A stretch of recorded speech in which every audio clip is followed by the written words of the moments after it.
အားလုံးပဲမင်္ဂလာပါ Manchester Go Patch Update Y2 Edit ထွက်ရှိလို့လာပါပြီ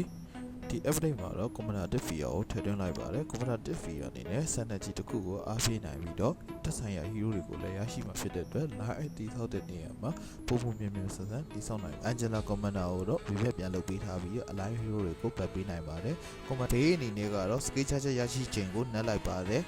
အရင်က level 4မှာ skill charger ရပြီမဲ့အခု level 6မှာ skill charger စရတော့မယ်လို့ဆိုပါတယ်။ Synergy အနေနဲ့ Headphone ကိုနှက်လိုက်ပြီးအချက်တင်းတဲ့ Neo Beast ကိုတော့ပတ်ပေးထားပါတယ်။ Neo Beast ဓမ္မတွေလည်းပြောပြရယူပါ။ Neo Beast 6မှာ stat စုရတာပုံမညံစံလာပါတယ်45ကနေ49တိုးပေးလိုက်တဲ့အတွက်ကြောင့်ပါ။ Hero အနေနဲ့ Trustler Cloudy Alpha Leslie တို့အားလုံးပဲရရှိထားပါတယ်။အထူးသဖြင့် Alpha အနေနဲ့ဒီ patch မှာ HP ရော damage ရောတော်တော်တိတိတတ်200ကြောင့်ဒီမတ်တာရဲ့အကျန်းဆုံး hero အနေနဲ့ဖြစ်လာနိုင်ပါတယ်။ Cloudy လည်း HP နဲ့အတက်တိုးလာတဲ့အတွက်ကြောင့် carry hero အနေဖြင့်ပုံပေါ်တက်မှာလာပါပြီ။ဒီ patch update မှာဘယ် composition ကမတ်တာဖြစ်လာမလို့ထင်ပါလဲ။ comment မှာရေးခဲ့ပေးကြပါဦး။ video လေးကို like and follow လုပ်ဖို့မမေ့ခဲ့ပါနဲ့။အဆင်ပြေမှုများအတွက်မှန်အပ်ပါတယ်။အားလုံးကိုကျေးဇူးတင်ပါတယ်။